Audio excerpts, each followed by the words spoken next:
Lu Yun, apa itu? Maaf, toko kami terutama menjual budak berkualitas tinggi. Anda tidak dapat membelinya di toko kami tanpa bukti pembelian yang sesuai. Petugas itu mengucapkan kata-kata paling bijaksana dengan nada paling arogan. Dengan raut wajahnya seperti itu, Lu Yun ingin segera keluar dan menyulitkannya. Di mana saya perlu mendapatkan sertifikat kualifikasi pembelian ini? RH bertanya. Di dalam mimpi. Ada segalanya di dalam mimpi. Keluar dari sini. Petugas itu mau tidak mau menjawab pertanyaan RH. Sebaliknya, dia langsung berkata, kamu bahkan tidak buang air kecil dan memotret, jenis apa tentu saja kamu. Beraninya kamu memasuki toko. Petik 2. Anda, saat itu, amarah RH langsung tertuju ke keningnya. Jika tidak, Lu Yun menasihatinya, lebih baik berbuat lebih sedikit daripada berbuat lebih banyak.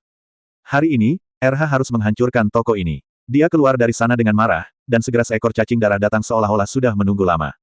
Adik kecil, ingin membeli budak sebagai hewan peliharaan darah. Saya punya produk bagus di sini, kualitas tinggi dan harga murah. Dan Anda tidak memerlukan voucher pembelian. Cacing darah itu berkata dengan suara licik, membuat orang tahu bahwa pihak lain bukanlah orang baik hanya dengan mendengarkan suaranya. Tapi serangga inilah yang paling dibutuhkan Lu Yun dan RH saat ini. Adapun siapa yang paling paham dengan pasar budak ini, mereka yang ingin membunuh orang adalah pemandu terbaik. Saudaraku, ini pertama kalinya aku ke sini. Aku tidak mengerti peraturan di sini. Bagaimana aku bisa membeli budak dan memerlukan sertifikat pembelian? RH mengatakan bahwa dia sengaja menyatakan bahwa dia masih kecil ketika pertama kali datang ke sini. Bahkan membuat cacing darah mengendurkan kewaspadaannya. Hei, adikku, kamu tidak tahu apa-apa. Saat ini, persediaan budak terbatas, dan mereka yang menduduki posisi tinggi masih kekurangan pasokan. Bagaimana mereka bisa menjualnya kepada orang biasa seperti kita? Itu sebabnya saya mendapat sertifikat pembelian palsu ini. Petik 2. RH mengangguk. Kalau begitu saudaraku, kamu. Hehe, adikku, pahami saja. Dari obrolan berikut, RH mengetahui bahwa nama cacing darah mirip pencuri ini adalah Dingke. Tidak hanya itu, saya juga mengetahui bahwa para bangsawan saat ini menindak pasar budak dengan sangat keras. Jika ingin menjual budak secara terang-terangan harus mendapat izin dari penguasa langsung. Tidak hanya itu, Anda juga harus membayar pajak yang tinggi kepada para bangsawan setiap tahunnya. Jadi ini semua serius. RH menunjuk ke toko budak ini. Bagaimana mungkin? Biar ku beritahukan ini padamu. Adikku, tidak ada toko resmi di seluruh jalan ini. Ding berkata dengan nada menghina. Kalau begitu mereka masih berani membuka toko sebesar itu. Apa mereka tidak takut para bangsawan itu datang mengunjungi mereka? RH bertanya-tanya. Tentu saja ada latar belakangnya, dan dalam perjalanannya, Anda juga telah melihat bahwa jumlah pelanggan di toko-toko ini hanya dapat digambarkan sangat sedikit, dan bahkan tidak ada cacing darah yang mengunjungi mereka. Tahukah Anda mengapa hal ini terjadi? RH menggelengkan kepalanya. Hei, adikku, kamu tidak tahu, toko-toko ini sebenarnya tidak menghasilkan uang melalui pelanggan ini. Mereka menghasilkan uang dari para bangsawan yang mendukung dan mendukung mereka. Mereka di sini bukan untuk menjual budak di jalan ini, tetapi untuk mengumpulkan budak, mereka yang memiliki budidaya tinggi dan kualitas tinggi, dan menjualnya kepada para bangsawan. Artinya mereka tidak akan buka selama 3 tahun, dan mereka akan makan selama 3 tahun, setelah dibuka. Ding menyembur. Lu Yun mengeluh dalam hatinya, Anda tidak bisa menyingkirkan perantara dimanapun untuk membuat perbedaan. Menurut apa yang kakakku katakan, bukankah itu berarti semua budak yang baik telah diambil? Apakah kamu masih memiliki barang bagus di tanganmu? RH bertanya, adik kecil, kamu sudah menyebutkan masalah ini, dan aku marah. Ding ketampak tidak marah sama sekali, tidak apa-apa jika perantara ini mengenakan harga yang serius. Anda memiliki penjualan, kami menyediakan bahan mentah, dan semua orang menghasilkan uang dengan senang hati. Tetapi perantara yang rakus ini mengandalkan saya mendapat dukungan untuk menurunkan akuisisi harga lagi dan lagi. Anda tahu, kami mempertaruhkan hidup kami untuk menangkapnya. Ini menginjak-injak hasil kerja kami. Petik 2. RH menunjukkan ekspresi marah, perantara ini pantas mati. Oh, jadi untuk melawan perantara ini, pemasok kami telah membuka pasar budak kecil dan mengirimkan langsung dari sumbernya, semuanya dengan harga beli. Kualitas tinggi dan harga murah. Dingke mengubah topik dan mulai mempromosikan RH. Ayo pergi, coba lihat, kalau harganya cocok, aku harus dukung adikku. Apa yang RH katakan, yang menonjol adalah dia adalah pemain tengah 2. Bahkan Lu Yun tidak tahan lagi mendengarkannya dan berpikir, mengapa RH menjadi seperti ini. Memikirkan betapa jujurnya seorang anak saat itu, dari siapa dia mempelajarinya. Bukankah ini menanyakan pertanyaan secara sadar dan memanggil pencuri untuk menangkap pencurinya? Tak lama kemudian, RH mengikuti Dingke ke sebuah sudut dan gang yang dipenuhi bau tak sedap. Baunya hampir membuat Lu Yun tersedak air mata. Adik kecil, pergi ke ujung gang ini, buka pintu kedua dari belakang, dan selesai. RH memandang Ding dengan heran, kamu tidak mau ikut denganku. Aku masih harus membimbing lebih banyak orang tersesat, adikku. Saat kamu masuk ke dalam, tentu saja akan ada cacing darah khusus yang memperkenalkanmu kepada mereka. Ucap Ding sambil tersenyum. Saudaraku, apakah kita ingin masuk? RH berkata ragu-ragu. Sekarang kamu telah datang, berdamailah dengannya. Kamu telah datang ke sini, jadi kamu tidak bisa datang ke sini dengan sia-sia. Masuklah dan lihat apa artinya. Lu Yun berkata, bagaimanapun, jika itu benar-benar kelompok penipu, pinggangnya juga akan menjadi milikmu. RH, aku tidak pernah tahu kamu adalah kakak laki-laki sebesar itu. Mencicit, RH mengikuti instruksi Dingke dan membuka pintu kedua dari belakang yang berkarat.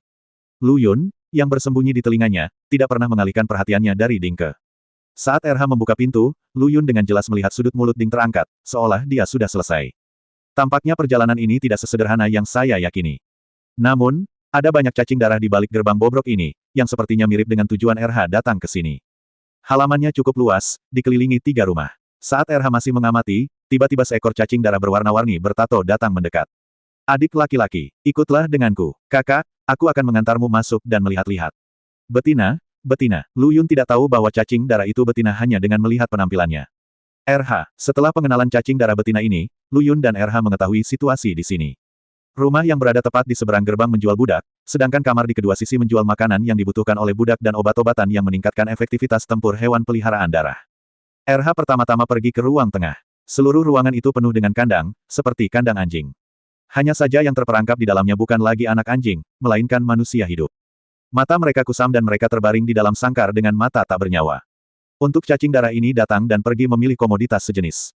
Api tak dikenal berkobar di hati Lu Yun. Meskipun para pembudidaya abadi ini dan dia tidak mengenal satu sama lain, hubungan antara satu klan tidak dapat diungkapkan dengan kata-kata. RH memperhatikan suasana hati Lu Yun yang tertekan, melihat sekilas ke dalam, lalu keluar. Saudaraku, kenapa kita tidak pergi dari sini dulu? Saran RH, ya, meskipun Lu Yun sangat kecewa, dia juga memeriksa dan menemukan bahwa Qian Qinger tidak ada di sini. Ditambah dengan ekspresi Ding yang tidak normal barusan, rasanya tempat ini aneh, jadi lebih baik pergi dulu. Namun ketika dia sampai di pintu, RH dihentikan. Apa maksudnya, adik kecil, kenapa kamu kembali dengan tangan kosong? Apakah karena para budak di sini tidak memenuhi harapanmu? Aku tidak perlu memberitahumu, kan? Minggir, karena Lu Yun, RH juga berbicara banyak dengan tergesa-gesa. Adik kecil, sepertinya kamu tidak mengerti situasinya. Cacing darah betina yang tubuhnya dipenuhi tato memberi isyarat kepada RH untuk melihat ke belakang. Aku melihat semua cacing darah di halaman memandang RH dengan penuh semangat. Saat ini, Dingke telah kembali ke toko tempat dia mengusir RH. Ketika petugas di konter melihat ini, alih-alih memasang wajah buruk, dia malah menyapanya dengan wajah bahagia. Saudaraku, bagaimana kabarnya? Jika kamu tidak khawatir jika aku mengambil tindakan, kamu pasti yakin. Ucap Ding yakin. Pada saat ini, 2 cacing darah pembunuh masuk dari pintu belakang. Saudara Ding, Saudara Hei Dingke buru-buru menyapanya sambil tersenyum. Jika RH dan Lu Yun ada di sini, mereka pasti akan mengenali kedua cacing darah ini secara sekilas. Bukankah Ding Ding dan Sarah Hei yang ingin memanfaatkan situasi dan merampok RH? Bagus sekali, Kak Ding. Ding Ding memuji. Di mana? Awalnya, aku khawatir bagaimana menemukannya. Tapi anak ini datang ke rumahku sendirian. Ucap Ding sambil tertawa. Sejak awal, ini adalah game yang dibuat untuk RH. Saudara Ding, lihat harga kiriman ini di masa depan. Ding menggunakan seni bahasa secara ekstrim. Meski hanya mengucapkan separuh kata, ia mengungkapkan dengan jelas apa yang ingin ia ungkapkan. Jangan khawatir, kakak Dingke, jika kamu membeli sesuatu dariku di masa depan, kamu akan mendapat diskon 30%. Ding Ding melambaikan tangannya dan berkata, terima kasih banyak, Saudara Ding. Alis Dingke hampir terangkat karena tawa, seharusnya sudah hampir waktunya, saudara-saudaraku seharusnya menaklukkan anak itu. Ayo pergi, coba lihat, Ding Ding berkata dengan penuh semangat, dia masih mengingat dengan jelas wajah arogan RH tadi malam. Dia harus menghilangkan rasa malu ini. Kakak Ding, kakak, kamu juga tahu tempat itu sangat bau. Aku khawatir hidungmu akan ternoda saat kamu pergi ke sana. Kalau tidak, kenapa aku tidak membawakannya untukmu nanti?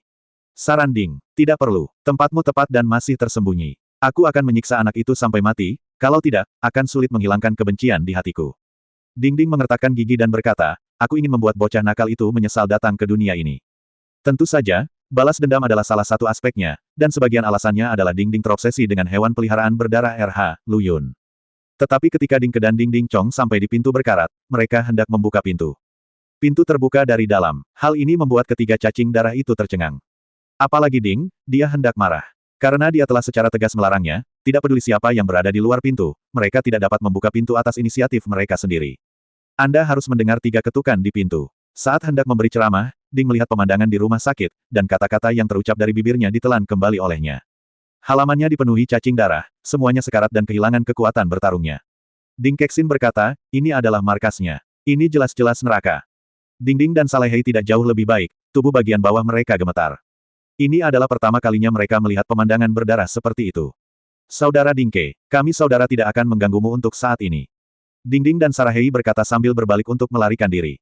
Namun gang sempit tersebut tidak mampu menampung 2 ekor cacing darah.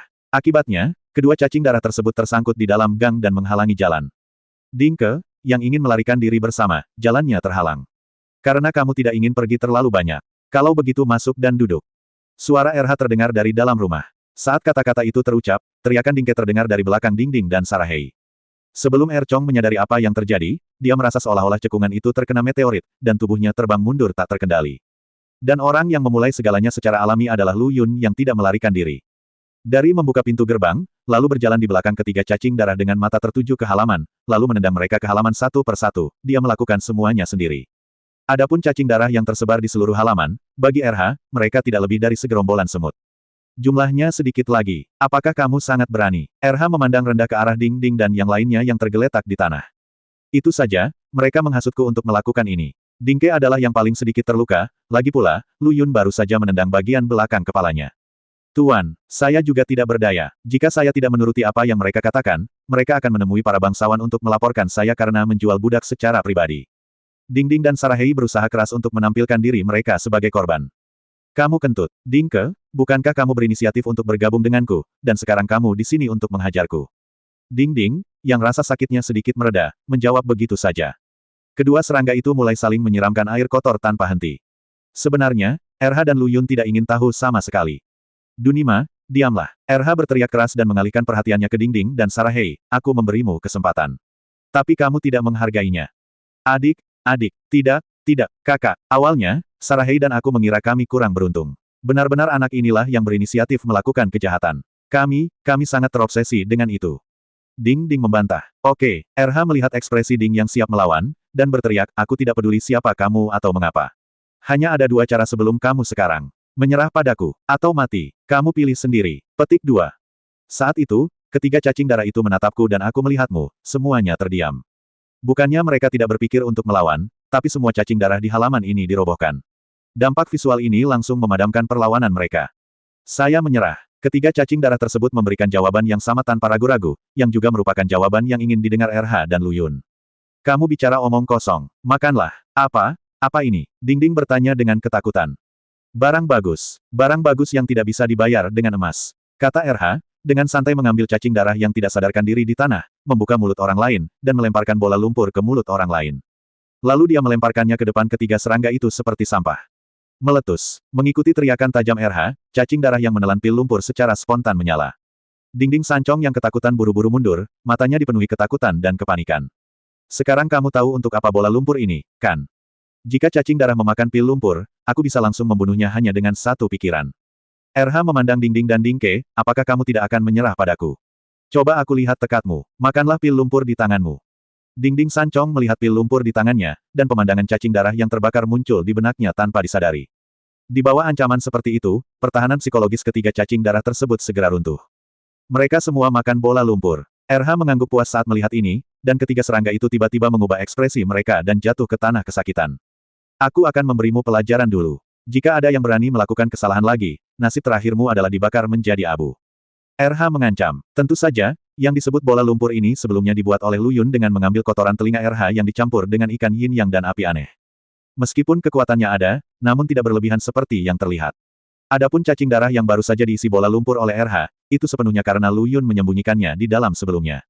Saat RH berteriak, dia langsung mengaktifkan api aneh ikan yin yang di tubuh lawan. Dan baru saja RH berkata dia akan memberi pelajaran pada Dingding dan serangga lainnya, yang sebenarnya disebabkan oleh Lu Yun yang menyalakan api aneh di dalam pil lumpur. Setelah operasi ini, Dingding, Dingke dan Sarahei benar-benar ketakutan oleh RH. Saya kira saya tidak punya nyali untuk melakukan kesalahan. Pada saat ini, teriakan keras datang dari luar pintu, dasar bocah nakal.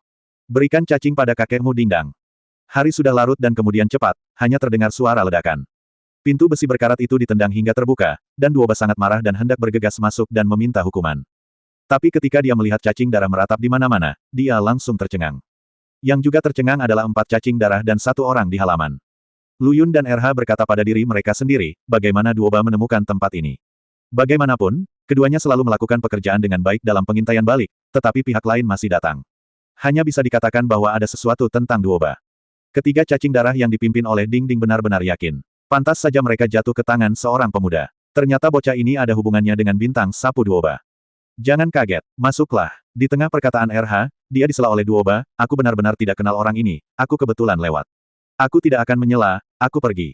Mengatakan ini, dia berbalik dan pergi. Awalnya, RH sedikit tersentuh karena Duoba dalam bahaya dan datang untuk menyelamatkannya, namun setelah mendengar kata-kata tersebut, sentuhan tersebut langsung menghilang. Kamu anak tua, kembali ke sini. RH menghindar dan menyeret Duoba kembali. Penjelasan singkat tentang situasinya. Sialan, ya, wah, ada dua kuas. Canda Duoba. Ayolah, jika mereka tidak memprovokasiku lagi dan lagi, aku tidak akan peduli pada mereka. Setelah mendengar ini, ketiga cacing darah itu menundukkan kepalanya lebih rendah lagi. Mereka bahkan tidak bisa merasakan perlawanan sedikit pun karena mereka sudah ditakuti oleh RH. Apa yang kamu lakukan dengan mereka bertiga? Doba bertanya. Aku belum memikirkannya, biarkan saja mereka selangkah demi selangkah untuk saat ini. Jika itu tidak cukup, kita seharusnya tidak kekurangan uang untuk dibelanjakan di masa depan. Jika Anda membutuhkan uang di masa depan, Anda bisa bertanya langsung kepada mereka. Anda harus tahu di mana markas mereka lebih baik daripada saya. RH menguap dan berkata, jika kamu mengatakan ini, aku akan menjadi kejam. Duoba melirik ketiga cacing dinding dengan mata serigala memandangi domba, dan dia tidak bisa menahan diri untuk tidak menerkam ketiga cacing darah itu dan memakannya. Dinding dan Ding bergidik dan mengeluh dalam hati mereka. Semua orang di Pulau Hamer tahu nama bintang sapu Duoba ini. Sekali Anda terjerat dengannya, Anda akan kehilangan sebagian kulitnya meskipun Anda tidak mati. Meskipun Ding dan Ding tidak memiliki banyak kekuatan di bawah kendali mereka, di belakang panggung mereka cukup kuat. Duoba mengangkat sudut mulutnya dan berkata, ini adalah sesuatu yang bisa kamu gunakan di masa depan. Kamu bisa mengatur hal semacam ini. RH berkata dengan ekspresi acuh tak acuh, kamu mengatakan sebelumnya bahwa segala sesuatu tentang Soul Fighting Arena telah diatur.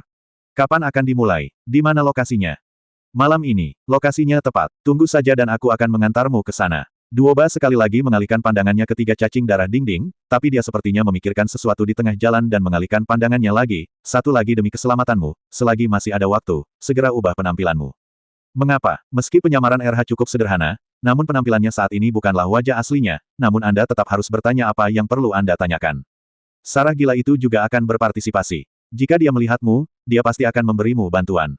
RH mengerutkan kening, jika dia tidak memperhatikan situasinya dengan cermat, mengapa dia datang ke air berlumpur ini? Siapa sangka orang gila itu punya tendon yang salah. Demi keselamatan, sebaiknya kau ubah penampilanmu. Duoba membujuk. RH setuju dan berbalik dan memasuki rumah. Duoba, sebaliknya, menjelaskan beberapa hal kepada tiga cacing darah yang dipimpin oleh Ding. Dilihat dari ekspresi ragu dan enggan di wajah ketiga cacing darah, itu mungkin bukan hal yang baik. Tapi RH dan Lu Yun terlalu malas untuk peduli. Waktu berlalu dengan cepat, dan hari sudah malam dalam sekejap mata.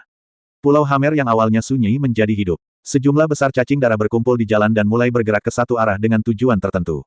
RH dan Duoba bercampur di antara mereka. Sepertinya pengumuman arena semangat juang ini oke. RH melihat antrian panjang dan menghela nafas. Itu hanya alat untuk memuaskan kesombongan atasan.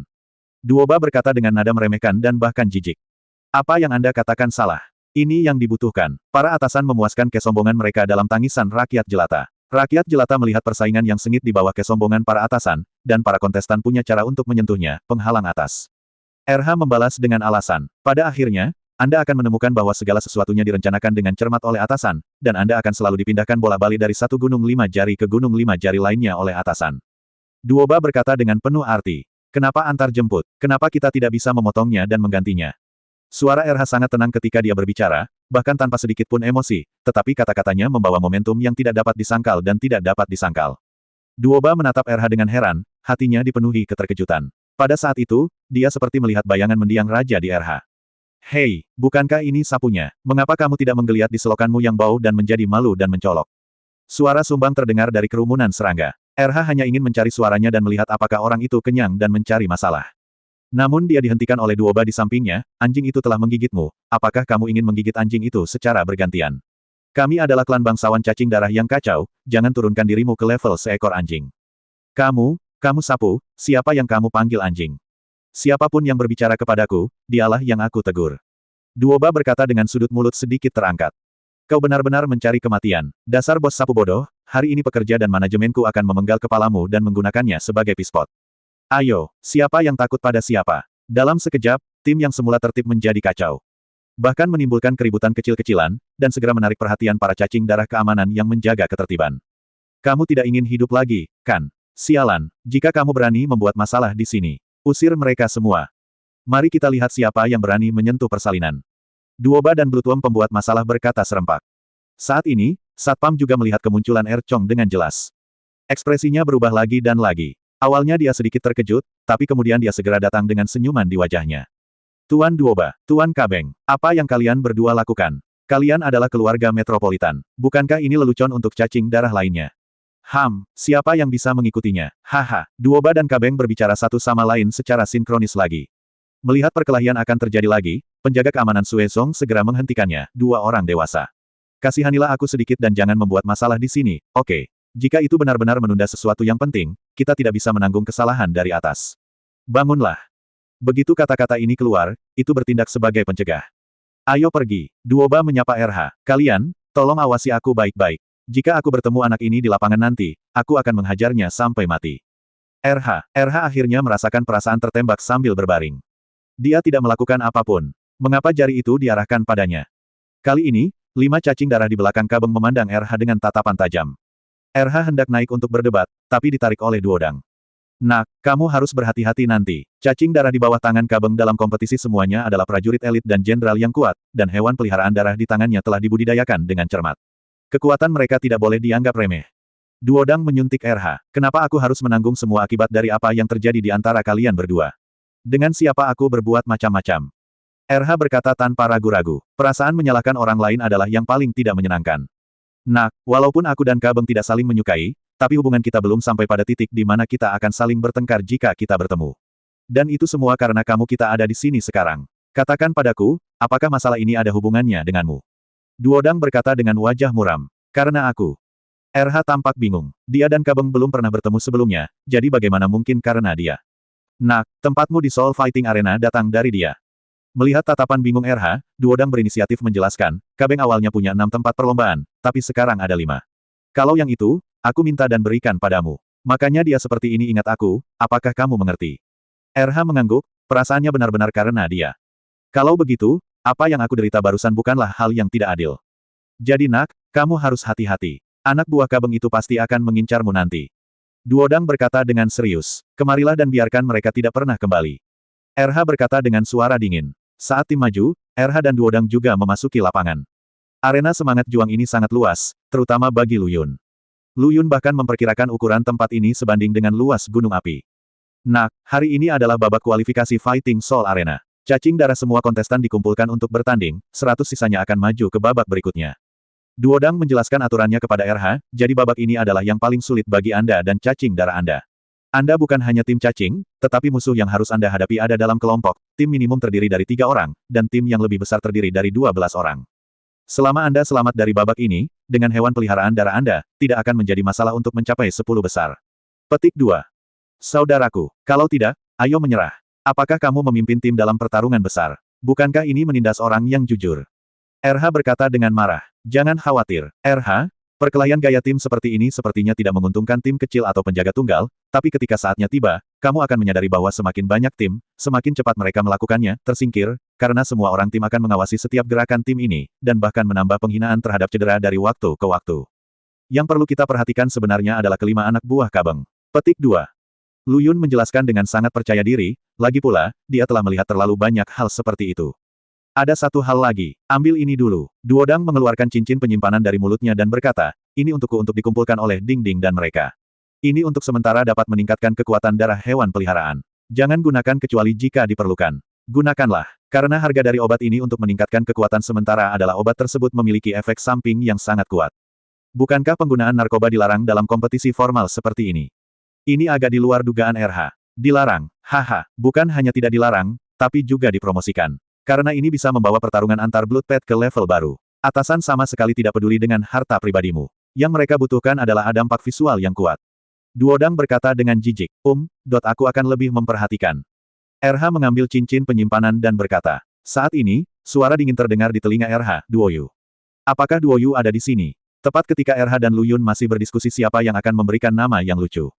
Duodang di samping tiba-tiba teringat sesuatu dan berkata kepada RH, cepat berdiri, aku memanggilmu apa? Lu Yun dan RH. Tanpa menunggu reaksi RH, Duodang mendorong RH dengan keras dan mendorongnya keluar. Namamu Duoyu. Sudah berapa kali aku meneleponmu, apakah kamu tuli? Ini plat nomormu. Cacing darah itu melemparkan plat nomor bundar dengan kesal. Sebelum jenderal kedua bisa melihat angkanya dengan jelas, dia direnggut oleh cacing darah yang mengeluarkan plat nomor tersebut. RH, kakak, apakah kamu akan mendiskualifikasiku dari kompetisi seperti ini? Tentu saja tidak, aku hanya mengganti nomor teleponmu ke nomor yang lebih cocok untukmu. Saat dia mengatakan itu, cacing darah sekali lagi melemparkan plat nomor ke RH, dengan nomor tertulis miring menggunakan cat yang tidak diketahui, 052. Jumlahnya oke, RH berkata tanpa mengetahui alasannya. Lu Yun diam-diam mengingatkan, RH, kamu mundur. Tahan ke belakang. RH melihat lagi plat nomor di tangannya, jika 052 dibalik. 250. Saat ini, RH merasa ada yang tidak beres dengan cara pandang cacing darah di sekitarnya, bahkan ada yang mulai tertawa. Tidak, RH hendak memprotes, tetapi menemukan bahwa cacing darah yang mengeluarkan nomor tersebut telah menghilang di antara kerumunan itu. Dia berbalik dan hendak mengeluh kepada Duodang, tetapi menemukan bahwa pihak lain telah pindah ke samping, terlihat sangat asing. RH tidak mempedulikan hal ini. Dia menggerakkan pantatnya dan langsung duduk, Duodang. Apa yang terjadi hari ini? Katakan dengan jelas. Kalau tidak, aku tidak akan selesai denganmu. Ada begitu banyak cacing darah yang mengawasi. Bisakah kamu berhati-hati dengan citramu? Gambar, masih peduli dengan gambar, sirkuit otak macam apa yang kamu punya, bagaimana pendapatmu tentang nama Duoduoyu? Aku bingung.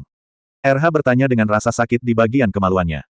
Dengarkan alasanku, penjelasan. Sementara Duodang memeras otaknya atas konsekuensi dari selera buruknya, sebuah suara yang sangat sumbang datang dari kejauhan, Dodang, kamu baru saja merebutnya secara paksa dari Kaun Sakun hanya untuk lelucon seperti itu. Hanya aku yang punya tempat. Memang benar orang-orang dari spesies yang sama berkumpul bersama. Orang sepertimu yang berkeliaran di selokan bau sepanjang hari hanya pantas untuk menemukan lelucon seperti ini. Kabeng, bersihkan mulutmu yang bau itu untukku, lalu kamu bisa meludahinya. Duodang berkata dengan ekspresi muram. Haha, apakah kamu sedang terburu-buru? Kaben berkata dengan bangga, kalau begitu biarkan semua orang yang hadir berkomentar, apakah bintang sapu dengan 250 itu pasangan yang cocok? Seketika, cacing darah yang hadir tertawa terbahak-bahak. Pertandingan yang sempurna, saya ingin menyebut kombinasi ini sebagai tim pertahanan. Haha, cocok sekali dengan pepatah, ikan mencari ikan dan udang mencari udang, dan bajingan mencari penyu untuk dijadikan mertuanya. Gelombang ejekan hampir menenggelamkan RH dan Duodang. Tapi ekspresi Erchong sangat bertolak belakang. Wajah Duodang muram hingga hampir meneteskan tinta, namun RH setenang babi yang tidak takut air mendidih. Karena ejekan yang dia terima sebelumnya puluhan atau bahkan 100 kali lebih buruk dari yang dia terima sekarang. Itu bahkan tidak layak untuk disebutkan kepadanya.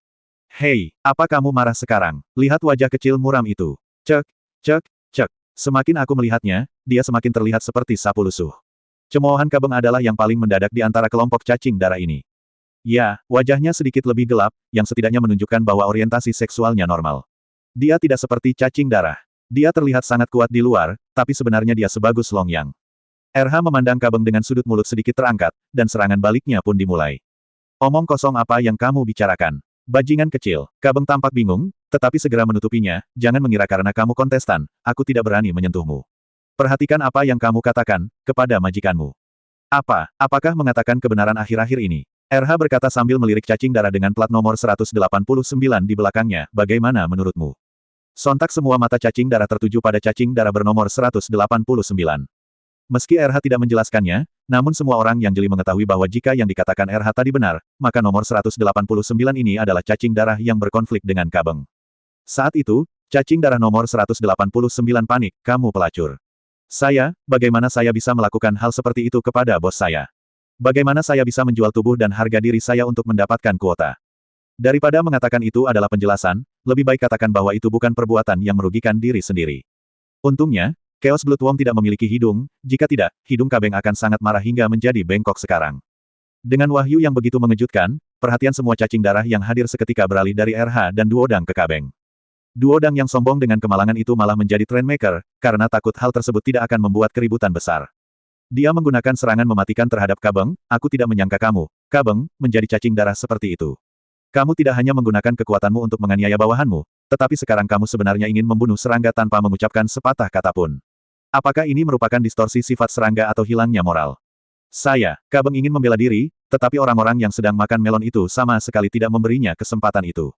Masalahnya, gelombang demi gelombang lebih keterlaluan dari sebelumnya. Tapi bagaimanapun juga, Kabeng sudah tua, jadi dia langsung bertindak sebagai orang tuli, menganjurkan slogan, jangan melihat kejahatan dan jangan mendengar kejahatan. Cacing darah yang tahu membosankan, satu persatu juga kecewa. Bagaimana Duodang bisa menyerah saat melihat ini? Karena saya tidak bisa membuka mulut, mengapa saya tidak bisa membuka mulut cacing darah lainnya? Duodang mengincar cacing darah nomor 189 sebelumnya yang memiliki kualitas psikologis buruk.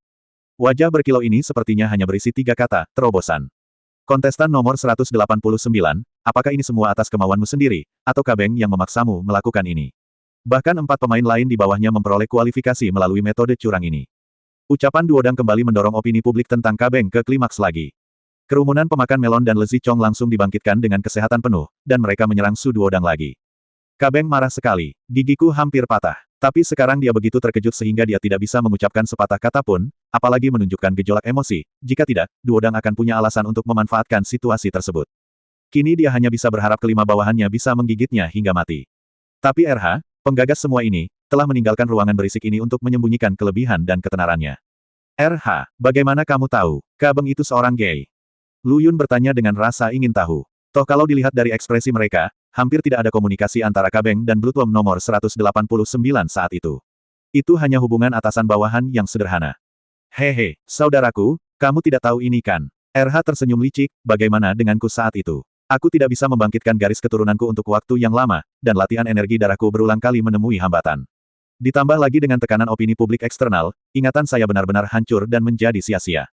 Saya menghabiskan sepanjang hari tidak melakukan apapun, meneliti beberapa ajaran sesat, dan kebetulan saya membaca buku tentang bidang ini. Kebaikan Long yang tidak dapat diterima oleh masyarakat dimanapun ia berada. Namun, tidak seperti spesies lain, kombinasi yang salah antara cacing darah tanpa disadari akan berasimilasi dengan pihak lain, tapi jenis kelaminnya masih sama, maka pasti tidak ada jalan keluar. Meskipun nafas ini sangat sulit dideteksi, setelah membangkitkan darah, persepsi tentang darah menjadi berkali-kali lipat lebih kuat. Tidak mungkin kamu bisa menyembunyikan ini dariku. Petik 2. Alasan RH menceritakannya hampir membuat Lu Yun ternganga kaget. Aku tidak menyangka hal seperti itu akan terjadi. Sial sekali aku menendangmu.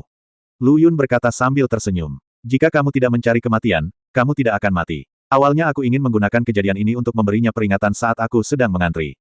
Tapi Duobala membawanya pergi. Setelah kabur, dia masih berani membuat masalah. Kalau begitu aku tidak bisa memberinya peringatan. Beri dia pelajaran. RH berkata dengan acuh. Kata-kata yang baik tidak bisa membujuk orang terkutuk, belas kasihan yang besar tidak bisa menyelamatkan orang yang sadar diri. Lu Yun menghela nafas. Kedua orang yang semula terlihat santai mengobrol dan tertawa, tiba-tiba berhenti tersenyum di saat yang sama dan melihat ke arah platform yang tinggi. Benar-benar ada sepasang mata hijau yang menatap ke arah RH. RH tersenyum mendengarnya, membungkuk untuk memberi isyarat, lalu berbalik dari mimbar dan kembali ke rumah. Bukankah cacing darah ini sederhana? Lu Yun berkata, kamu bisa merasakannya hanya dari darah yang keluar dari tubuh ini, kental tapi tidak kurang ketajamannya. Melihat di mana dia duduk, dia seharusnya menjadi salah satu penyelenggara arena pertarungan jiwa ini, dan dia duduk di tengah. Dia memiliki banyak kekuatan di Pulau Hammer. Bahkan jika dia bukan pemilik pulau itu, dia pasti setingkat Duke. RH menganalisis. Aneh, ada ratusan ribu cacing darah duduk di tempat melingkar ini, dan ada banyak sekali orang tergeletak di pagar pembatas. Kenapa pihak lain baru memperhatikanmu? Lu Yun bingung, mungkinkah darah di tubuhmu telah terekspos? RH. Tidak mungkin, saudaraku, mengikuti instruksimu, aku tidak pernah menggunakan darahku. RH juga tidak bisa memahaminya. Mungkinkah kamuflase ikan yin yang dan api aneh telah terlihat? Tidak mungkin. Ide ini sudah muncul, tapi Lu Yun menyangkalnya. Karena kemampuan penyamaran ikan yin yang dan api berbeda sudah tidak perlu diragukan lagi. Setelah serangkaian pemeriksaan, Lu Yun dan RH sampai pada kesimpulan, kebetulan. Kalau tidak, itu tidak masuk akal. Saat ini, suara keras terdengar dari belakang, semua orang di Pulau Hammer. Selamat malam, permainan akan segera dimulai.